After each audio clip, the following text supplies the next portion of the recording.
I'm very, very excited about this next speaker because she is a transformation leader and she's going to share with us the power of storytelling. And I'm talking about Senan, who is with us today. Anu, please go ahead and turn on your camera so that the audience can see you.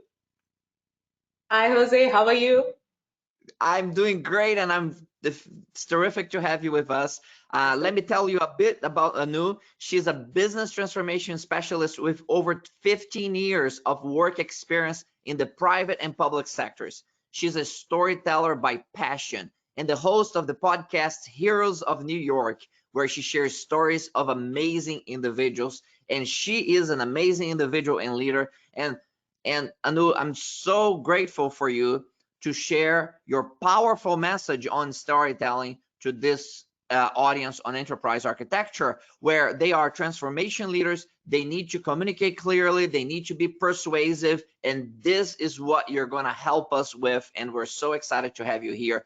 Thank you for sharing your wisdom and expertise with our global audience today. Thank you, Jose. It's an honor to be here and share what I know with this amazing audience.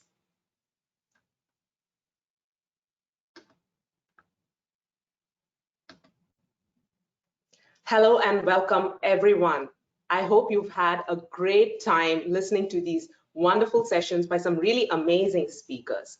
And I'm really happy that you're here with us because we are going to look at something a little different from technical presentations. Welcome to Enterprise Architecture and the Power of Storytelling. Now, you might be wondering, what has EA got to do with storytelling? Actually, a lot. See, we all talk to each other using stories all the time. Our kids tell stories. I feel that we are naturally wired to tell stories. Yeah. I'm trying to move. Here we go. From time immemorial, we as cavemen and women have been communicating with each other using stories. There's a power to it that covers emotions and nuances like humor and suspense that grips us, engages us, entertains us. But somehow, when we go to office and don this corporate avatar, we leave aside that personal voice and switch to a very professional and formal voice. Our presentations, most of the times, turn out to be dry. Facts and figures rule the show. It's not engaging. You could bring in storytelling and make it more fun and memorable for your end users. So today, let's look at the power of stories, the structure of a story, how the world's best movies and books and stories are formulated, what is the underlying formula, and how you can apply it to enterprise architecture. How to turn the complex into simple, because being technical people, it's just natural to speak a specific language, very technical, using jargons, but we might lose our audience in the process. So let's look at how to turn the complex into simple. And finally, let's also look at design thinking and how it is connected to both storytelling and enterprise architecture.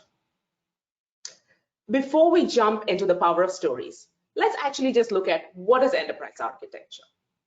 I mean, that's not the right question in this audience. Everyone knows what is enterprise architecture.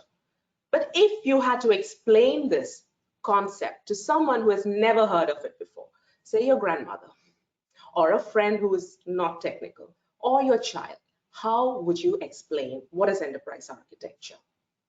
Take a minute, think about it. How would you explain this in such a way that A, they can retain it, B, they can actually leave the room and go convey the same message to someone else? I'm going to show you two ways to do it. I'm going to use an analogy here.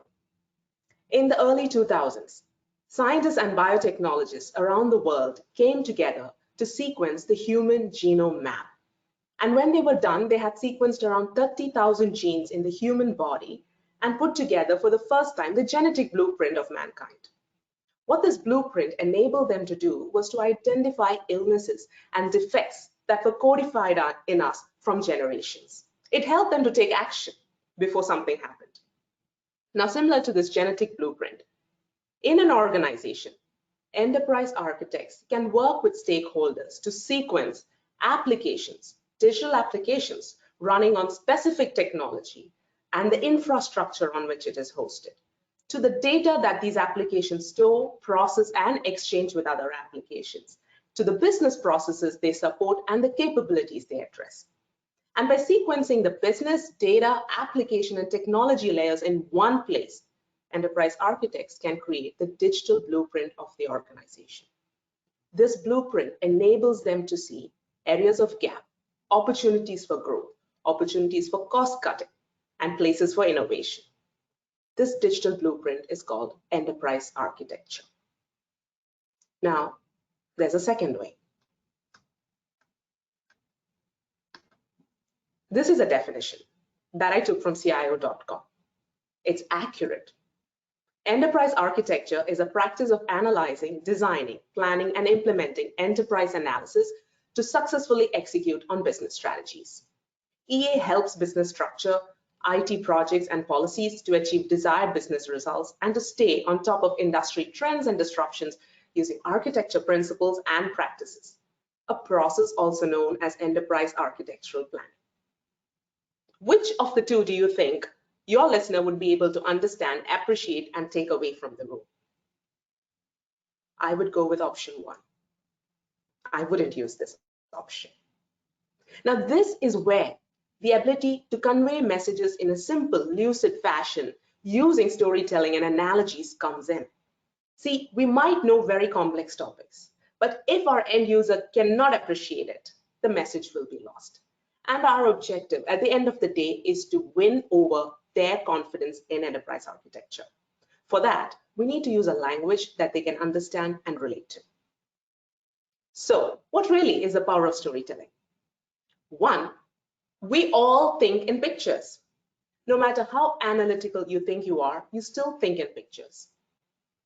If I said blue elephant, you would see a blue elephant and not the letters blue elephant. Painting pictures is a powerful way to create images in people's minds because they'll take it with them long after the session is done. If you could picture someone drawing their finger down a blackboard with their nail, I bet it would make your skin crawl.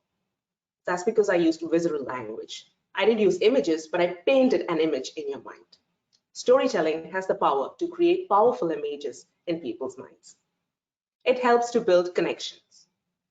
Now, storytelling is unique in that, unlike our dry PowerPoint presentations, it uses human emotions and needs to build a story or convey a message.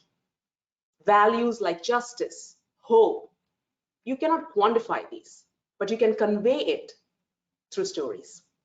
If a pharma company is selling vaccines or medicines, they're actually not selling those. They're selling health and hope to a lot of people. So conveying values through stories is a powerful technique that you can use. 3, they speak a universal language. No matter where your audience is from, no matter what their background, they can all relate to a story. If I tell you the story of a mother who's struggling to feed her child, you can relate. No technical expertise required. 4, it takes us outside of our immediate scope of work to the grand scheme of things. If you handle technical architecture for a pharma company, no matter what your work, eventually it affects the end users, people who buy the products that your company makes. By bringing in this big picture, you can actually draw context and hook your audience in. And finally, it helps to turn the concrete, the abstract into the concrete. You can turn complex subjects into simple, lucid, easy to understand concepts and facts using storytelling. Example, the previous analogy that I used to explain enterprise architecture. So I hope you're convinced why storytelling works.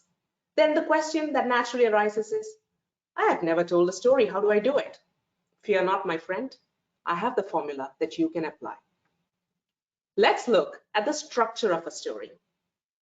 And there are 2 keywords here, structure and story. And we'll come back to that in a bit. Now, every story that was ever written, any movie that was ever made, followed a simple formula. There are many, but this formula is at the basis of most of our stories. So let's see how that works. This is called the 3-act structure because it has Act 1, 2, and 3 to it, which basically translates to the beginning, middle, and end. I'm sure this is relatable. Every speech and every story has a beginning, middle, and an end. Now, every story has rising action and falling action, which is where the movie or the story ends. And the most important part of the story is really Act 1, the as is, where you set the context. Why is this so important? Because this is where you hook your audience in.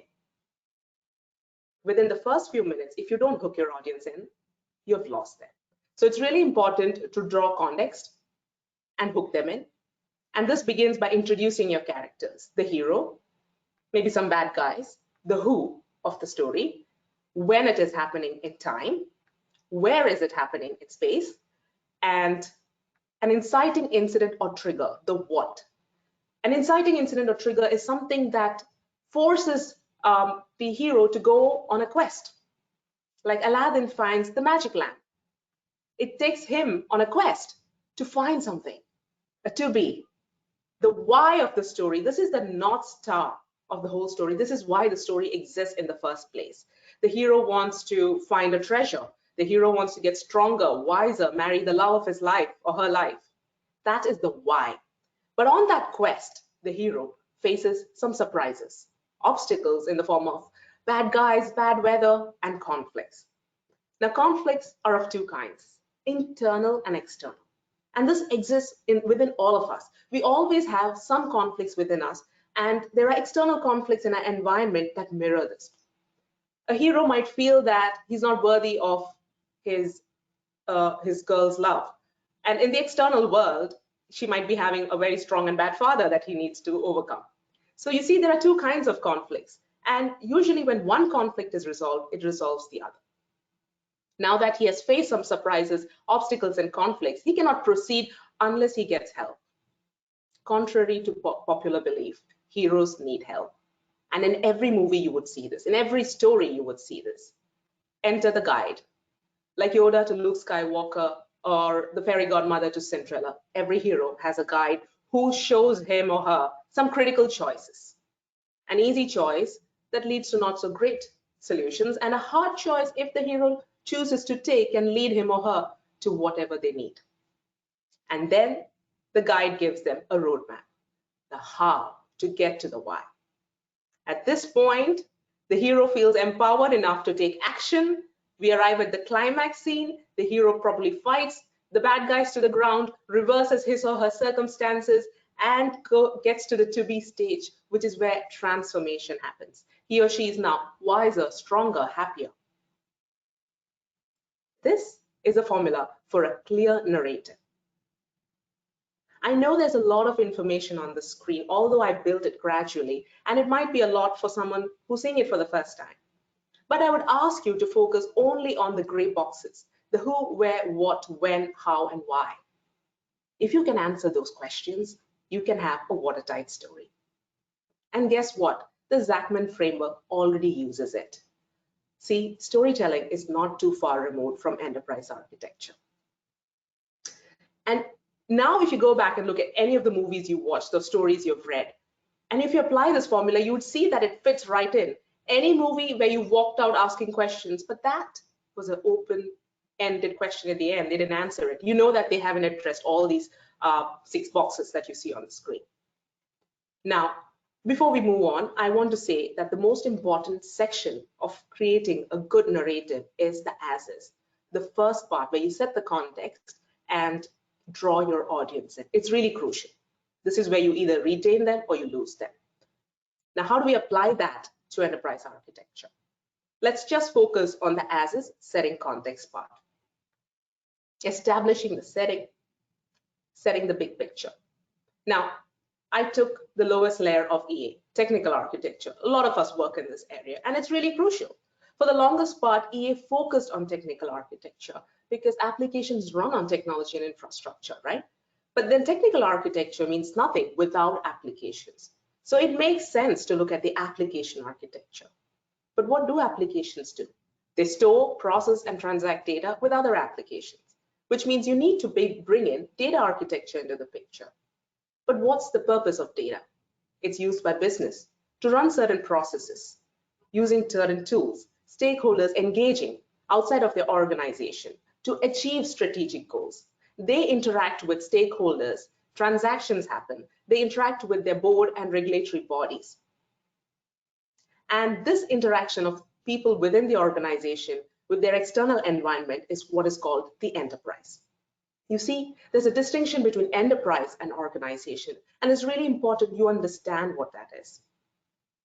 Now, if you want to draw the context, you need to actually set up this picture for your end users, for your business users. So for them, when they see the big picture, they see where the organization stands today in the market, where the other competitors are, how well your organization is doing, they will be able to appreciate what you do in your specific area of competency. Draw up the assets and then show them the to-be stage. If you can do this, half your work is done. You've hooked your audience. You're able to appreciate where EA stands, where specific architecture layers stand in comparison to the big picture. So you see, enterprise architecture is really the structure for the story of the enterprise. This is how it is going to be constructed. Now let us look at applying the 3-act structure to enterprise architecture. So you got it. Now this is how you build the big picture, you set the context, but from here on, how do you actually solve problems for your end users using enterprise architecture? Act 1, 2, and 3. I have templates specific for each act, and Brian would have shared a template in the chat that you can look at. It has an extensive list of tools that you can use for the different stages in these 3 acts. Let's begin with the first step, which is setting the current state, the as-is state. You as the enterprise architect is the guide. The hero of this story is really your business users. They need to get to some target place, but there are obstacles in the way, and they need your help in developing a roadmap to go there. So as the enterprise architect, you need to bring in your business users and then use a set of different tools and reports that can help them identify where they are today. Radars, business capability mapping, hype cycle from Gartner are all great ways to see where you are and what you want to do. Then you need to identify the trigger for this change. What is causing business to make a change at this point? How do you analyze it? What are the drivers for change? You need to ask questions, interviews, brainstorming sessions using the PEST diagram, for example, that will help you elucidate environmental, political reasons that are causing your organization to make change. And then you need to identify what obstacles stand in your way. What are the conflicts that your organization faces, both internally and externally, that will hinder progress? To identify this, you could use something like the SWOT analysis, where you identify the strengths, weakness, and opportunities and threats in your environment. And finally, once you have figured out the drivers for change and the conflicts and obstacles in your path, you can create a list of options, both easy and bad, so that your decision makers or stakeholders can see the consequences for every option that they choose to take. You could use prioritization techniques here, call your business stakeholders into a room, and this is the section called the strategy and innovation analysis. Once you lay out the options, it's up to the business user to pick one and take action. And here you can actually help them by building roadmaps with milestones and achievable targets and goals so that they know that it's doable. And finally, business needs to take action to reverse conflicts and arrive at a transformation stage. Now, this what you see on the stage is on the screen, is how you can build up helping your business users go from as-is to to-be using the enterprise architecture formula, using the storytelling formula applied to enterprise architecture. But you can also use this in presentations to them. When you make your presentations that are highly technical, you could probably use storytelling formulas so that it's easy for them to understand, and also so that they can appreciate what you do. So let's look at how you can turn your highly complex presentations into simple ones. I'm assuming they're complex, but probably you're already doing a great job by simplifying it and using language that your end users understand. But here are a few tips. 1, appeal to the senses. I think we discussed this in the power of storytelling. Make it visceral. Appeal to the senses, use pictures or draw pictures in their minds, because that's going to stick long after the meeting is done. Create characters. We all love characters. If Apple had to do a product lifecycle story, they could use iPod as a character. Create characters, create good guys and bad guys. Make it memorable. I think the underlying theme is make your presentation memorable so that your audience will remember it long after it's done. Avoid jargon. We love jargons, and somehow as enterprise architects and technology specialists, over time we become conditioned to speak a certain way and use certain language. So it's really difficult to come out of that box and think differently. It just comes naturally to us. And one way to avoid the jargon is probably to test your presentations and your concepts on someone who's non-technical. See when they don't follow or come along, and then rephrase those parts to make it more user-friendly. Put numbers on a human scale. Instead of using absolute numbers, try to make it more relative so that they can understand. Use analogies, metaphors, and comparisons. I gave an example of this for enterprise architecture. This needs a little bit of research, and you need to see that the analogy actually works for the said audience, right? And that's very important. So you need to test these out before you can actually start using it. But they are very effective. They're very effective. People would never forget what EA is if you use an analogy like the genetic blueprint versus digital blueprint. And avoid long, wordy slides. I mean, these people probably have a lot of things on their plate, and you don't want them to waste their precious processing power reading your slides. Remember, this is a story and you are the director of the story. You decide what your audience will see and hear. You decide what they want to take away. So please take away all the extra content and speak to your slides. Now, this is how you can make your presentation simple. But there's one more thing that I want to talk to you about today, and that is design thinking, connecting the dots. You might be wondering, what has design thinking got to do with storytelling and enterprise architecture? Turns out a lot. I know design thinking is a buzzword, but if you start to unpeel the layers, you will see that there's a lot that is common to design thinking and storytelling. If you've heard of design thinking, or if you've used it before, you know that it uses customer empathy, which means you walk in the shoes of your customer. You don't just come up with a solution to their problem, or let me take a step back. You don't just frame the problem in your own words. You actually experience what the customer does before you frame it. So you empathize with them, define the problem, and then come up with solutions, prototype those, and test it. This is an iterative, non-linear process, design thinking. Storytelling helps you build empathy, because storytelling, as I said, is all about human values and emotions.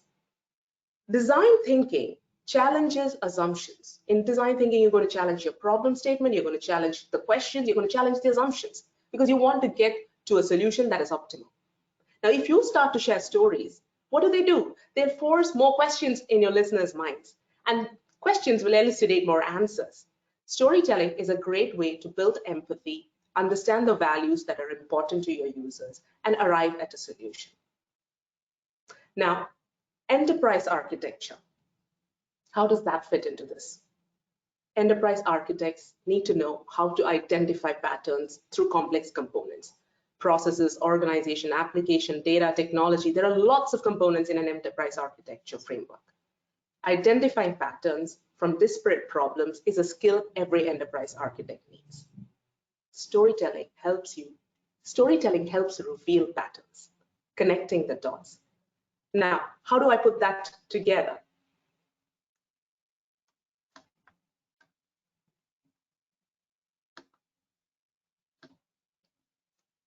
Most times we use systems thinking, which is logical and analytical way of solving problems. Enterprise architects are used to breaking up a problem into smaller components and then addressing each component and then piece them back together. Very logical. When you bring in design thinking, you bring in emotional thinking. You bring in combining systems thinking and design thinking, you would have combined the head and the heart together. So you need logical as well as emotional thinking to solve a business user's problem, because some values, as I said earlier, cannot be quantified. It's about connecting the dots and identifying patterns. Storytelling and elucidating answers from your listeners, from your audience or end users, helps you identify those patterns. So connect the dots, use systems thinking and design thinking to A, make enterprise architecture more interesting and more useful at your organization, and B, to make your storytelling more effective. See, when we build stories, we also apply design thinking. I like to put it this way. I'm a narrator, but I'm not telling you what I want to say. I'm telling you what you want to hear. It's all about what the audience wants to hear. So when it comes to enterprise architecture or storytelling, you need to tailor your message to what the audience wants in a language that they understand. It means taking out everything that's extraneous and keeping only those components that make it watertight and effective. With this, I'd like to remind you that today we saw the power of stories, the structure of a story, the formula behind it, how you can apply storytelling to enterprise architecture, how to turn complex material into simple, easy to understand concepts, and the power of design thinking and how it ties closely to storytelling and enterprise architecture. I hope this helps you. Storytelling has a magic that has not changed from the time we were living in caves till date. Be it the movies that you watch, the books that you read, the stories you share with each other, even office gossip, there's a magic to it. And if you apply this formula, I guarantee that you can bring that magic into your next presentation. Good luck.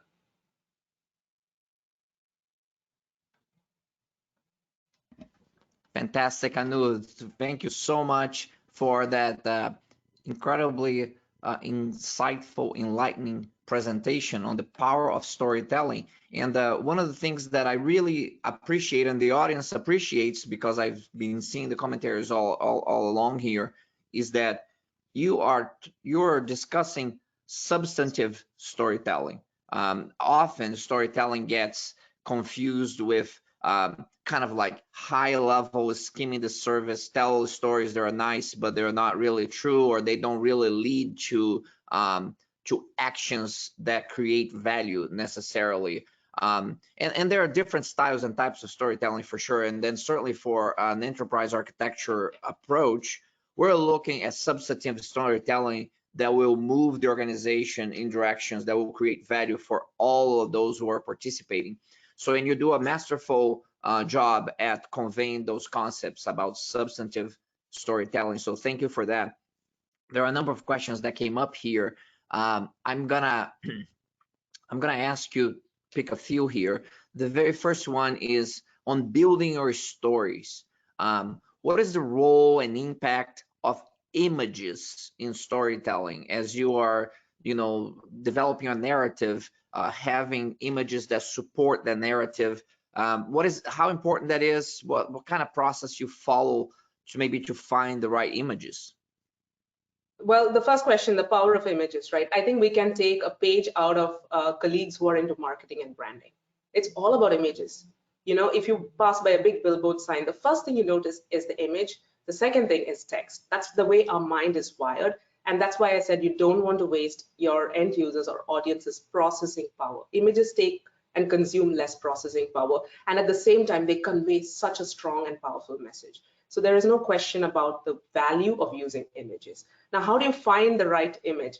This is good. Now, I have used images throughout my presentation, depending on its relevance. The idea is to minimize words on the slide and use images where possible. But when I had to give the analogy for enterprise architecture, I actually had to explain it to you. But I feel that analogy has the power to draw an image in your mind. You could see the genetic blueprint. You could probably visualize defects and gaps. And I think it's about using a language that is more layman-like. I think a good example would be chatting with kids. They don't have, I think, any kind of limitations when it comes to descriptive language. So how would you describe this to a child? Use it on a friend and try if they get it. You would understand if your image building descriptions work. That's excellent. I have comments here. Just pass it on to you. William Fuller is saying, very well constructed approach to storytelling. Thank you for sharing. Ribamar Matias from Rio de Janeiro in Brazil is saying, amazing presentation. Thank you for sharing that with us. I'm gonna go back to another question that has surfaced, is that how does one who has not even mastered the art of telling a joke develop storytelling as a competence? Who asked that question? That was William Fuller. Hey, William, we're in the same boat. Yeah, I don't think I'm a great. I have a great sense of humor, and I'm actually afraid to crack a joke that falls flat.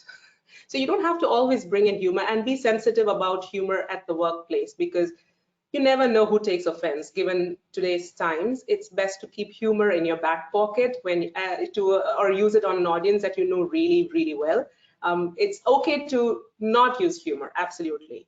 And the two are not necessarily related. You can tell a story without humor, right? It doesn't have to be a serious story. It can be engaging, entertaining, and exciting without holding on to humor. Again, if you want to use humor, my rule of thumb is test it on someone before you take it to the actual audience, or test it on a few friends who are willing to be your audience.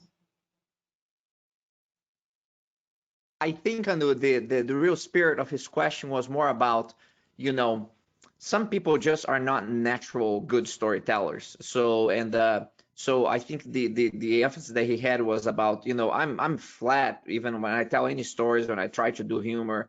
How do I build from not being a natural good storyteller to some level of competence that you have displayed here? And I think you answered that in your presentation. There is structure, there is some concepts that you have to consider, but people, you know, as you know, people are terrified of public speaking. Most people are terrified of public speaking. Every time you rate the biggest fears that people have, public speaking is way up there in the top 5. So you have, it's a bit of a self-fulfilling prophecy. So you're terrified of it, so you go. It's the old image of stepping up to the microphone and choking, right? Because you don't even know what to say. But the part of it's a self-fulfilling prophecy, because we tend to think of good storytellers as kind of natural. They're kind of born that way. But I think you can tell us that that may not be the case, that these competencies can be developed. Isn't that right? Absolutely. I believe it can be developed. And Jose, I think the answer to his question really is take baby steps.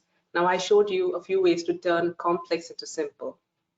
You could start by building an analogy. An even more effective and compelling way to do it is, what area of work are you in? And then find someone who's an end user, understand their story, talk to them, you know, conversations. This is really where it works and comes in. Conversations, understand a place where it might have worked for them. And in your next presentation, talk about that person. Give them a name and say, hey, so-and-so person did so-and-so things using enterprise architecture and it worked. Maybe in 3 lines, you've actually told a story. That's all it is. It's making it personal. I mean, no, numbers and facts don't speak to me. But if you tell me about a colleague in another division who did this, I'm more interested now. That's all it is. You don't have to really create a 3-act structure. Maybe that was a bit much for beginners, but you could use components. What works for you?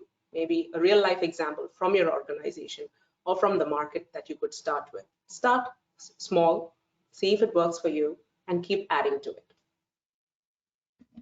Yeah, absolutely. No, and to be clear, everybody loved the structure of the 3 acts, and it's not over. That you have to have that. It was more about, okay, now that I have the structure in mind, you know, how do I develop the competency to start, you know, building that and then delivering in that structure. And you have provided some good insights on that. Yeah, I just want to add to that, Jose. The first time I used the analogy that I shared here for enterprise architecture, the first time I shared that in my office, I was trembling. See, nobody uses storytelling at work. Everyone's pretty formal. So I wasn't sure how it would be received, if they would say, this is a waste of our time. Can you get to the basics, right? What do you want to tell us? But the reception was tremendous. People reached out later to say this was a great idea. And you sometimes never know if it's going to work unless you give it a try. It's harmless, really. I mean, like, what's the worst thing that could happen? They'd ask you not to repeat it, which is fine. You take the lesson and move on. But take the risk, small risks, harmless ones. Don't crack jokes where it's not appropriate. And good luck with that. I love that. You know, in my next session, we're going to be talking about the key components of successful transformations, and it has to do with people, obviously, and not to preempt it, but it's people with courage, and and storytelling and courage are intertwined. Yes. It's really interesting. I've had my own experiences. I've stepped into the boardroom of a Fortune 50 organization, and instead of going to a very dry presentation on the numbers, you know, I told them a story. And some people in there who are like maybe not happy with it because that's not the style that they normally have, and they may not have, they have kind of this visceral negative reaction to it. But the reality is that they remember that story much more than they would remember just the numbers. But it does take courage to be different. And you have to do it in a professional way. That's why your approach is so great, because it's substantive. It's not just based on, you know, nice stories that do not have substance. You are talking about strong content that you peel off the layers of complexity, deliver a simple message through a persuasive storytelling approach. And that's a science and an art. But it requires courage, because it's not common as in organizations, as you just mentioned. Yeah, I think just to add to that, in storytelling, right? An example would be Steve Jobs launching the first iPhone. I believe he had 3 slides and 12 words, and no more than that. And it's exciting. By the end of his presentation, the crowd is excited.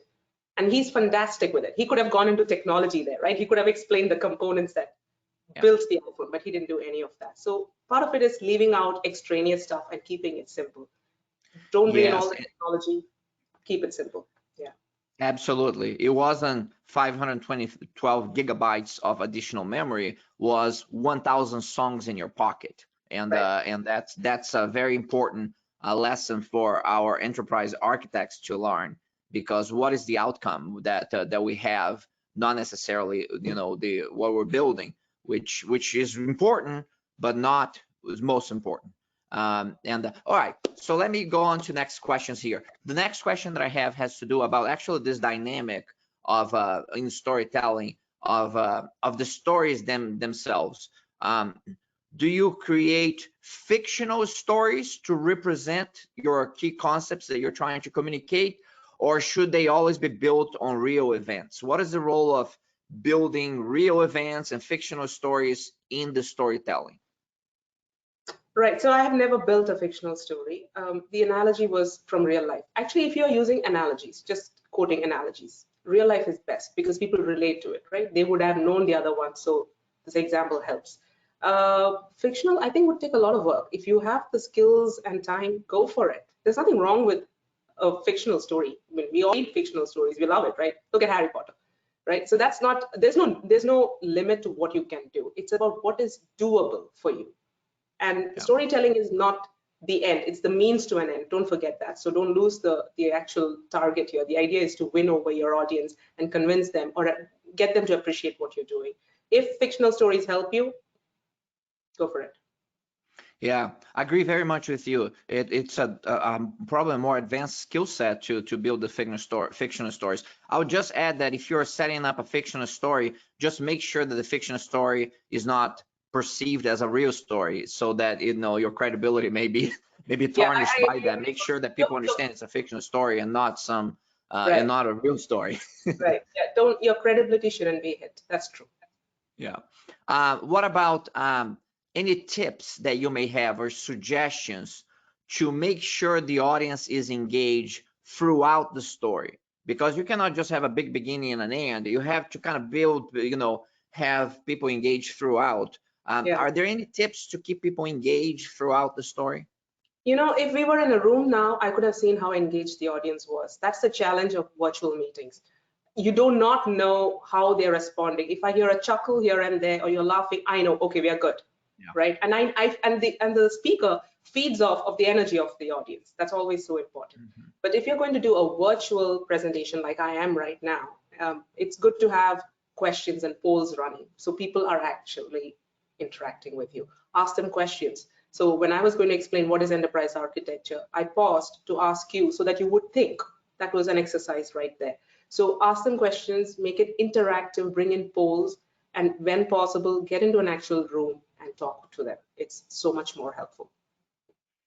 Yeah, very much so. It's certainly much more difficult to present remotely than it is in person, for the reasons that you said. There's so much of our communications, body language, and that connection with the audience. You know, you talk about the 2 H's of the head, engaging the head and engaging the hearts. And I usually talk about the triple H, which is the head, the hands, the head, the hearts, and the hands, because, you know, that connection that we have as humans does get lost, you know, in the remote way. In fact, I believe that when you're telling stories remotely, you almost have to take it to a different level. You almost have to overdo a bit to keep people engaged, Yeah. because of the just the dynamics of the remote communication. All right, another excellent question that came up here is, when you're building stories around telling bad news, it's not like, because most stories are like, oh, here we were like in this world of hurt and the hero emerged and we saved the world and we have this happy end, and that's good and energizing. But what if your story is about bad news? Mhm. Is there any specific tips on delivering bad news for storytelling? This question reminds me immediately of one of Obama's press releases, and I don't have all the details, but it was about a school shooting. And in that, he had to obviously convey a very grave message to the citizens of this country. And he brought in humor there. He mentioned one of the kids, and again, as I say, I don't remember all the details, but he made light fun of him in how he was helping his schoolmates escape. And I'm like, if you can find the light even in that dark space, people can relate. And humor actually helps, especially with dark stories. Now, we can't all have it, and it's tricky. You never know what's sensitive. But the good thing is, again, it's human emotion. So if it's a sad, tragic message that you have to convey, if you have empathy and if you're sensitive enough, the other person can feel it. So bring in sensitivity, tailor your message to be sensitive, and offer, share that empathy with them. Such important guidance is so helpful. I want to remind the audience before we wrap up here, please go into the handouts section of the GoToWebinar interface. Make sure you download Anu's Enterprise Architecture and the Power of Storytelling reference materials. She has been very generous in making that available to us. I want to make sure that you get to it before we close the session, and because that's a great reference that she has shared with us. Anu, it's always a pleasure to learn and share with you. Thank you so much for taking the time to share your expertise and wisdom on the power of storytelling with our global audience. Thank you, Jose, and I really enjoyed answering these questions. Thank you so much. Have a great day. Thank you. Ladies and gentlemen, that was Anu Senan, a great storyteller and architect, I would say. She knows how to put the structure, the content, and the delivery in place. It's fantastic. I see the comments here that from everybody. I appreciate all the comments. And Ribamar, I see your comments that the materials are not available to you. Make sure that you look under the tabs on the GoToWebinar interface. There's one tab there that says handouts. In my view, it's below well, it will be different for your view, but it's just above the chat for me. But on the right hand side on the GoToWebinar interface, you can open and expand the interface. And when you look at that, there are several tabs, and one of the tabs says handouts. There should be 4 handouts there. The very top handout is called Enterprise Architecture and the Power of Storytelling. It's a PDF file.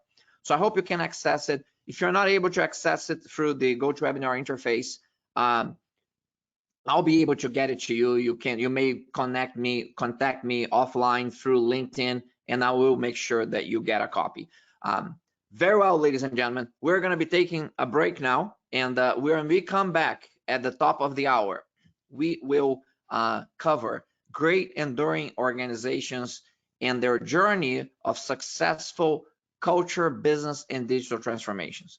We're going to be talking about 2 key components. I'm going to give you a little bit of a preview of what differentiates them, those successful ones, from the 70 or 80% that fail in their journey. And I'll tell you ahead of time, collaborative leadership and innovation execution capabilities and skills.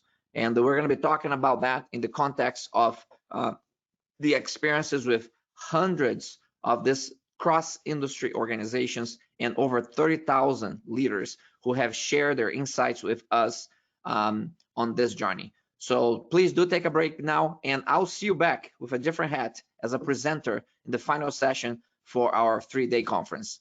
Thank you for now. See you back soon.